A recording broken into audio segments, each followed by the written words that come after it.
Lovely. Well, hello everybody. We'll just give people a chance to connect in with this. There's still folks coming in.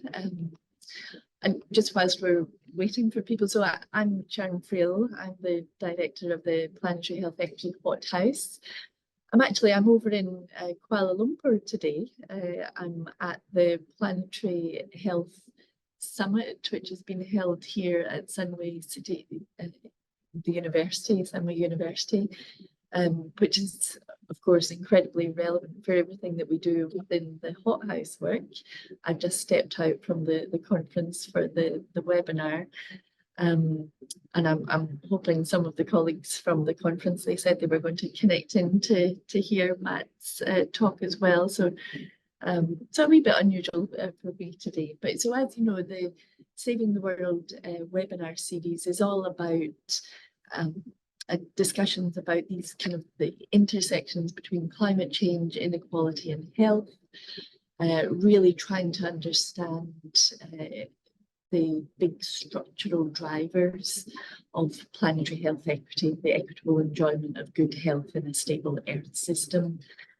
And it's really important for us in those discussions to think beyond health, think beyond public health, across a number of different disciplinary perspectives and sectors, to pay attention to both what's driving the problem of planetary health inequities, but then importantly, what are the things that we can, how do we research and understand the conditions that enable change to happen, and what are those real possibilities for transformative change. So I'm so delighted that we're going to hear from our speaker, Matt Castle, today about that. So I'm going to hand over to my colleague, Dr. Nick Frank. Nick's one of the laureate research fellows, and Nick is going to do the formal introduction, Matt, but really thank you so much for speaking with us today. So over to you, Nick. Right, thanks, Sharon.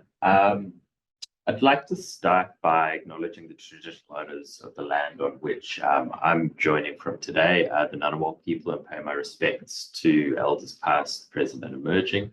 And I'll also acknowledge and welcome any other Aboriginal or Torres Strait Islander people that may be attending today. I will admit that this is a bit of a selfish event in that I'm a big fan of Matt's work. Like me, he is a trade and investment wonk. He is a senior lecturer in political science and international relations at Victoria University in New Zealand, and his research examines issues in international and comparative political economy, with a particular focus on the politics of trade and investment agreements. His current research is focused on exploring how negotiators promote new norms in the trade regime, and he examines the institutional and political constraints that innovation faces. Now, Matt is also, or has experience as a trade practitioner. He served as a trade officer at the delegation of the EU to New Zealand, so he's seen kind of both sides of the trade at this point. So without any further ado, I'll hand it over to Matt. Well, thanks very much, Sharon and Nick, for that generous introduction, and also for inviting me to talk in this webinar series. I'm really delighted and privileged to join you. I have a slideshow that I'll share with you, and I'll do that now. Bear with me for a minute.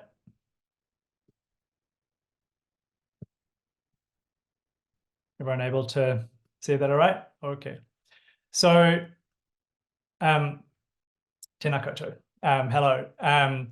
I'm talking to you from Wellington, and so I'd also like to acknowledge the mana whenua here in central Wellington. So that's the Māori iwi with tribal links to this area. That's Te Ati Awa and Taranaki Whānui. I'm really delighted to share some of this research with you. This research is supported by the Royal Society of New Zealand in the form of a Marsden Fast Start grant. And I'm going to do what my talk says on the tin, which is to explore this question of how new ideas emerge in the trade regime, and hopefully tease out some of the implications for addressing climate change and the environment and trade nexus more generally. And I want to do two things really with this talk. The first is to basically talk about how the trade regime has evolved into a dense system of interrelated texts. And I want to talk about how this dense system of text constrains the emergence of new ideas. So that's kind of at the structural level. And then I want to look at some opportunities for innovation and change with some examples from various areas that I've been working on in my projects, specifically looking at side agreements and side letters that get negotiated and signed alongside free trade agreements, looking at renegotiations of free trade agreements, and then what I call sort of marginal agreements. And I don't mean that in a pejorative sense, but agreements that are signed, as it were, at the margins of the trade regime, so by smaller players or in less prominent venues. I want to start by explaining why I think it's important to understand innovation and constraints in the trade regime. Let me give you two examples.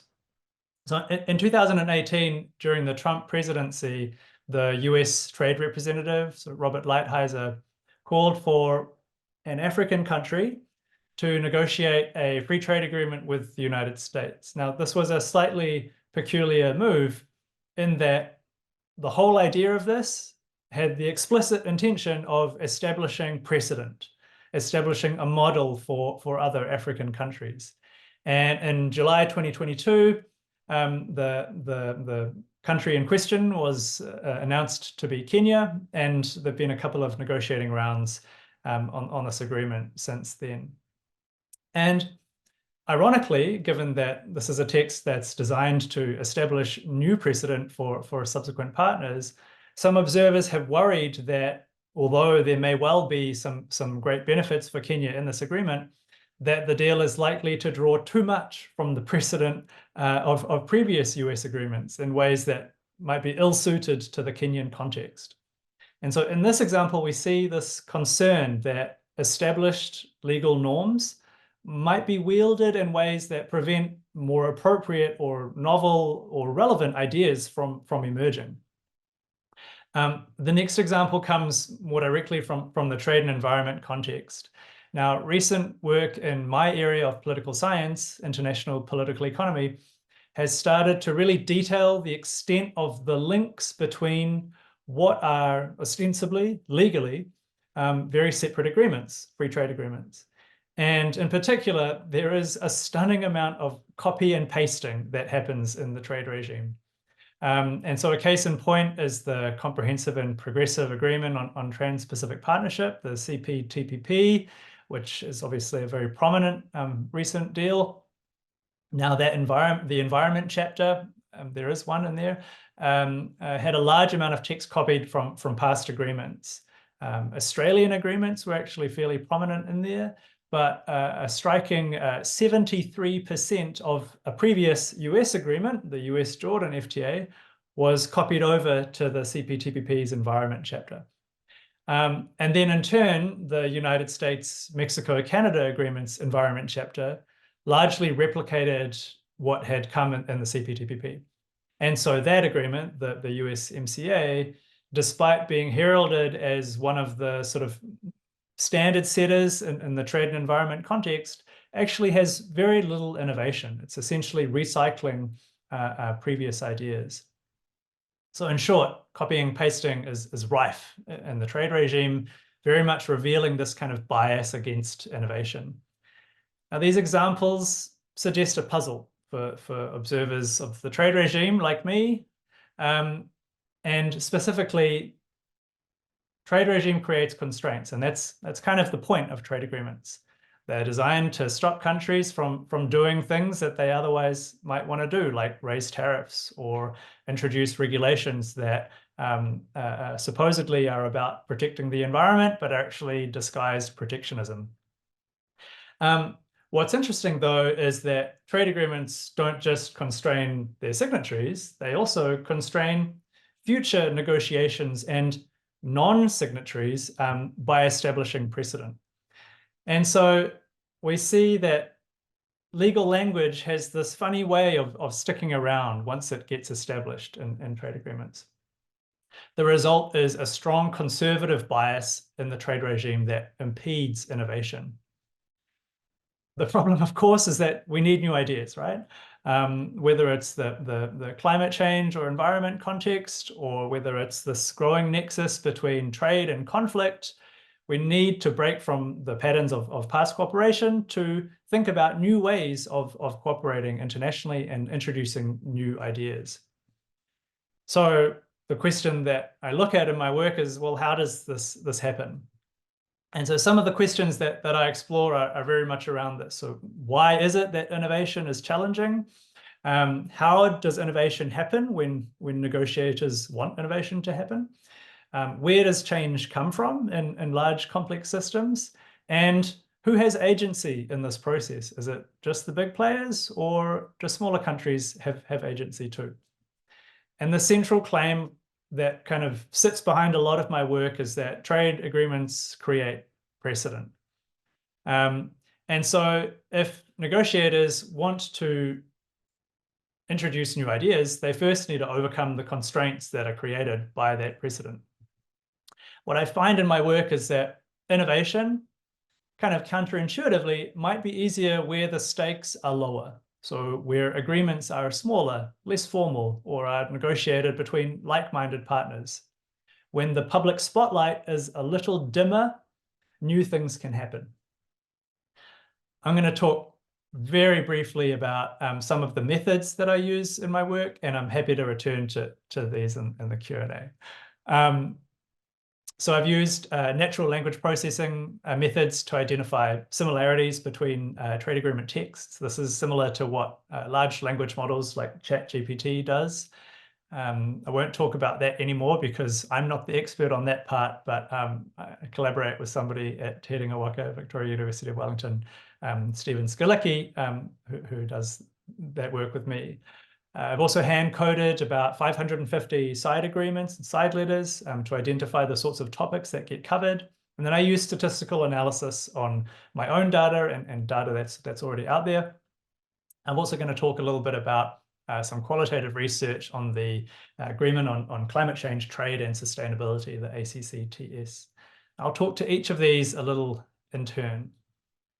I want to begin, though, by describing the trade regime as a dense institutional context and give some context to what I mean by that. So this visualization is of trade agreements signed between the 1950s and the 2010s. This is a map of agreement similarities where we've used dimension reduction techniques, gloss over that, to basically be able to visualize how similar different texts are in a two-dimensional space that we can easily look at. What to take from this is that texts that cluster together in physical space here are more similar to one another. And the main thing that I think we can observe here is that time matters, history matters. We can see that agreements that are signed in the 2000s and the 2010s in particular, and that's the sort of orange and avocado green agreements there, are much more similar to each other. So agreements that are signed at the same time are more similar to each other than to other texts. I suspect that in and of itself is not very surprising. Here I want to get a little bit more detailed. So this is a visualization of the similarities between trade agreement chapters. This is labeled, but it's probably a little tricky to make out. The main thing to take from this is that chapters that address the same topic tend to use very similar language, even when it's different countries who are talking about that topic. But there's a lot of variation in this. Some topics are much more coherently dealt with than others. So if we look at the top of this visualization, we can see that e-commerce is a cluster of agreements. So lots of trade agreements that now include e-commerce chapters. And it turns out that these chapters look very similar, the one to the other. The other interesting feature is that and in contrast, other chapters kind of don't have that same internal consistency. The other thing that jumps out here is that some chapters look a lot like other chapters. So environment and natural resource chapters actually look quite a lot like labor chapters in terms of the sort of legal language that they use. And so these visualizations give some kind of grounding to the argument that's out there, which is that innovation in the trade regime often takes the form of reformulating existing ideas rather than creating something radically new. So just to really drive home this point that there is a lot of interdependency in terms of the sorts of ideas that are out there in the regime. The final thing that I want to show you in this part is just that there's been a lot of variation in the consistency between treaties that are signed at different times. And so my co-author and I found that more recently signed agreements are starting to shift away from some of the central ideas in the trade regime, but they're doing that in ways that are kind of similar, with the result that there's a fair amount of coherence in recent texts, even as they begin to do new things. All right, so to sum up this first set of points, precedent has a powerful effect in the trade regime. It leads to consistency, but it might also prevent innovation. And so how do we escape the precedent when we want to? How do negotiators do this? Well, now I'm going to look to side agreements, renegotiated agreements, and low profile agreements to kind of give some examples of how this is possible. So side agreements, well, I gathered new data on side agreements and side letters, which I call together accompanying texts.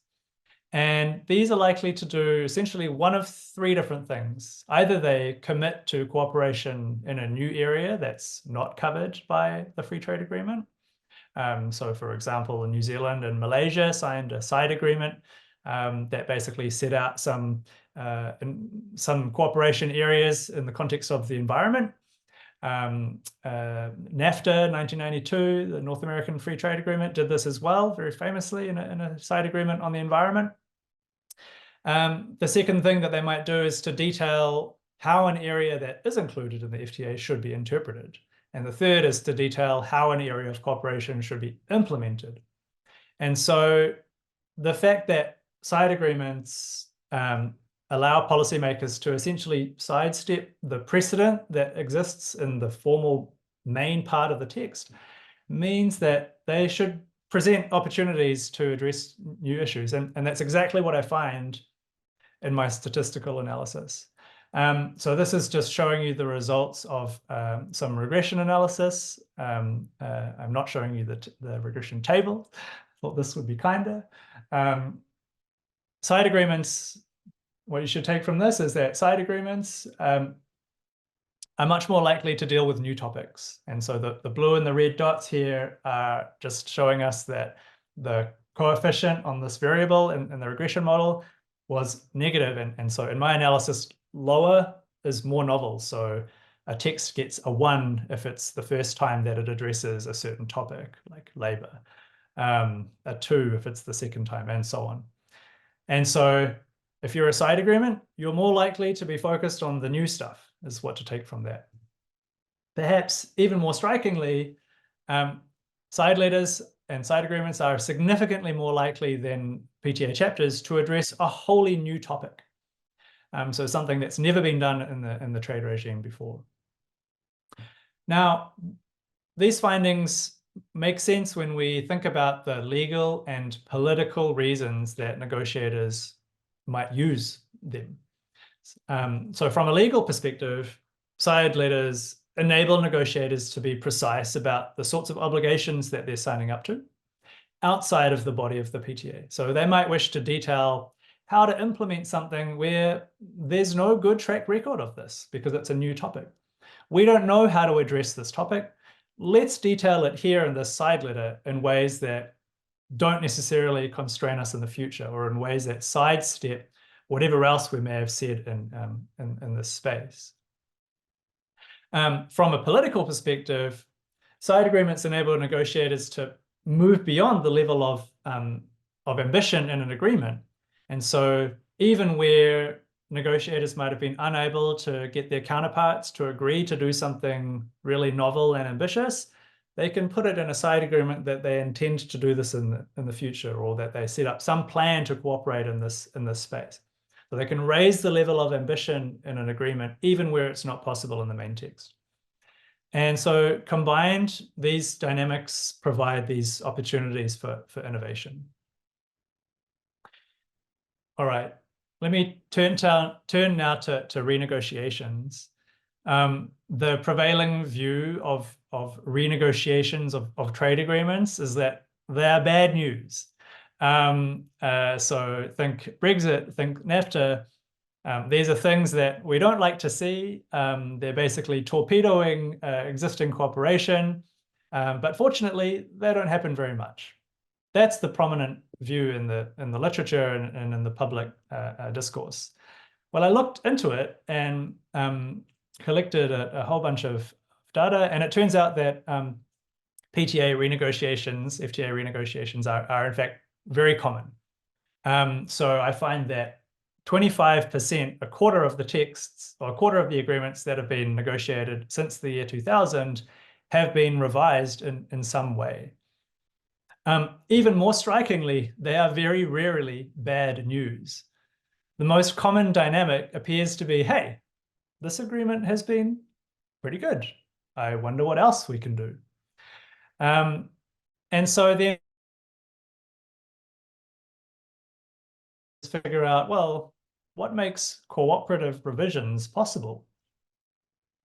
And I find that cooperative revisions, which is the majority of revisions, are more likely when agreements are signed between like-minded partners. And I can talk about how I operationalize this.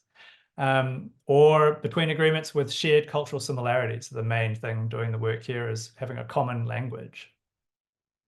Essentially, these features of the relationship, which are separate from this legal context of the agreement, create a permissive environment that enables cooperative upgrades to trade agreements.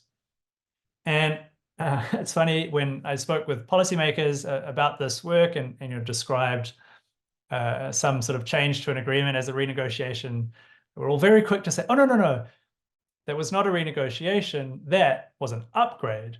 And so this distinction between renegotiating bad and upgrading good is very much prevalent in the policymaker world as well.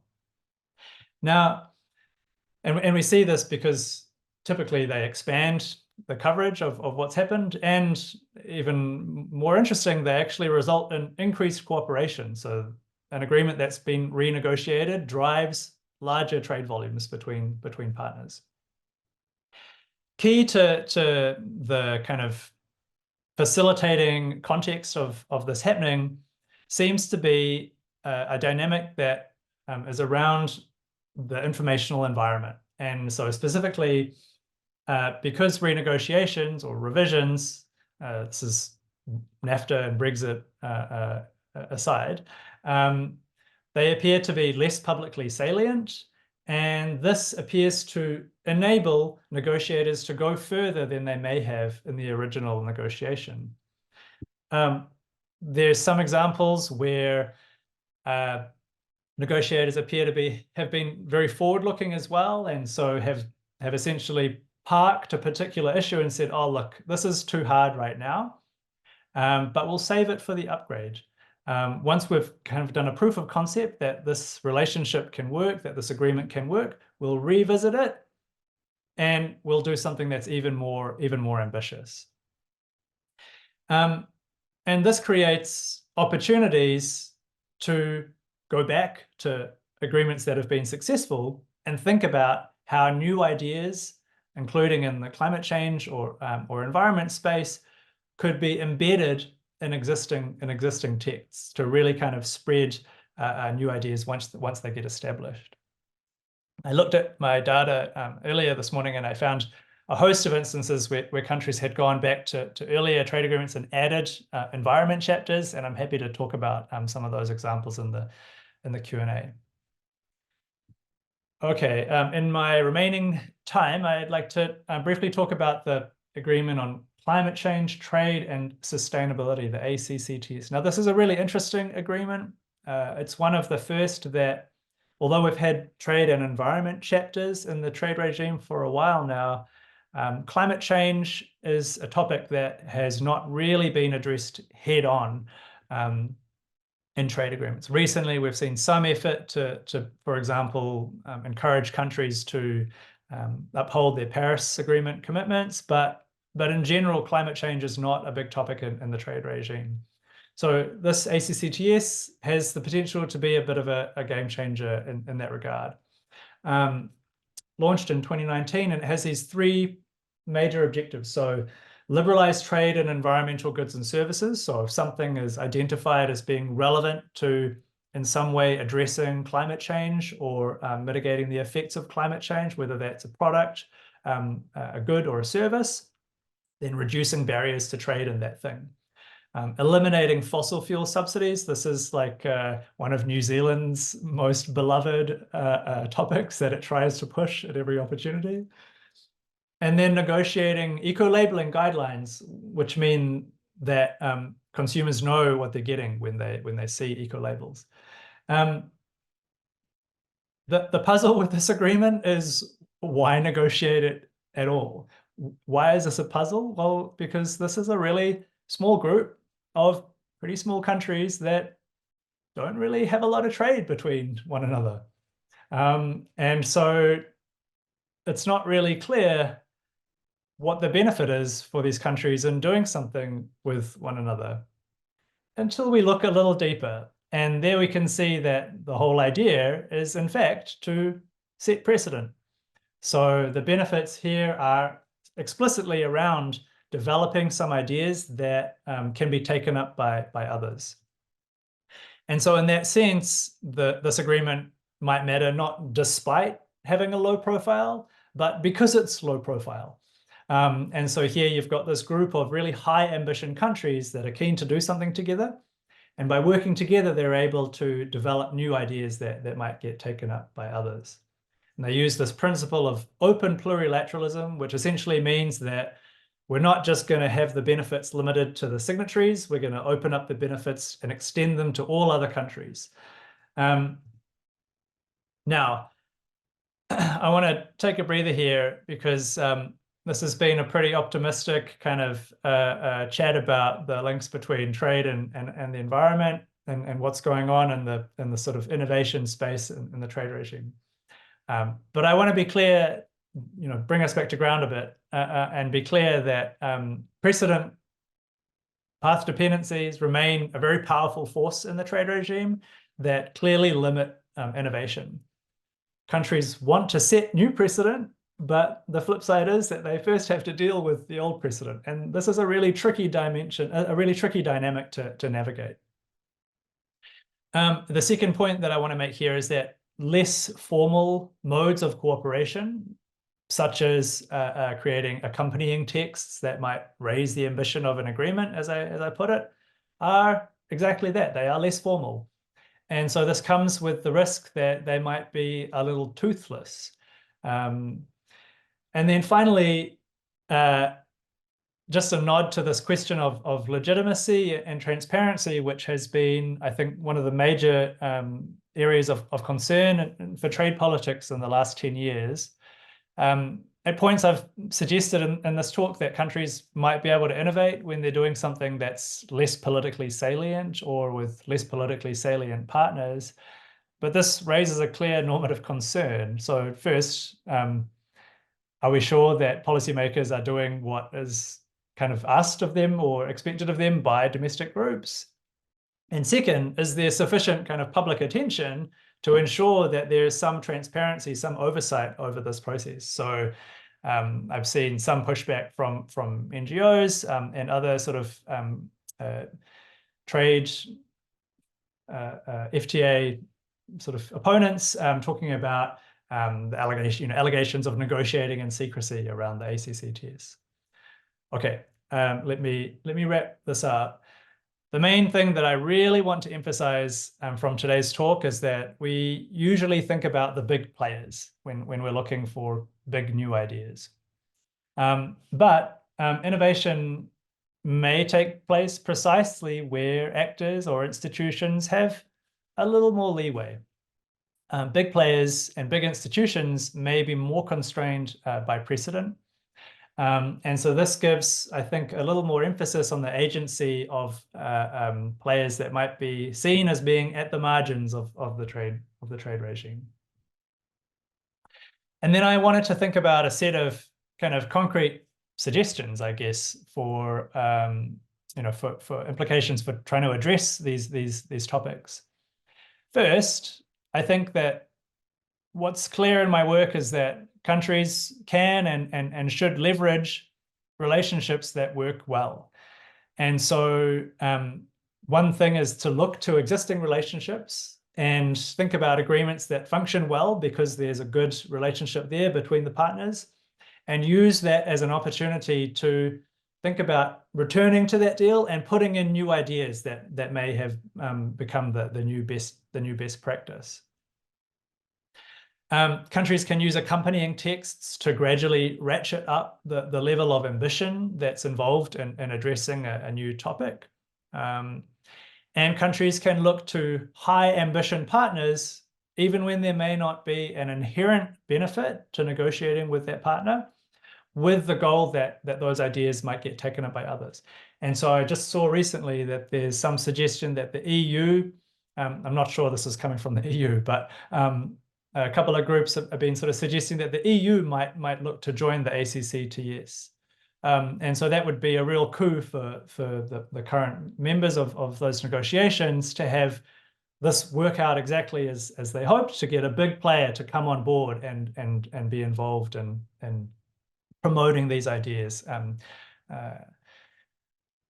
that's that. So with that, I really want to thank you in advance and welcome any comments and questions.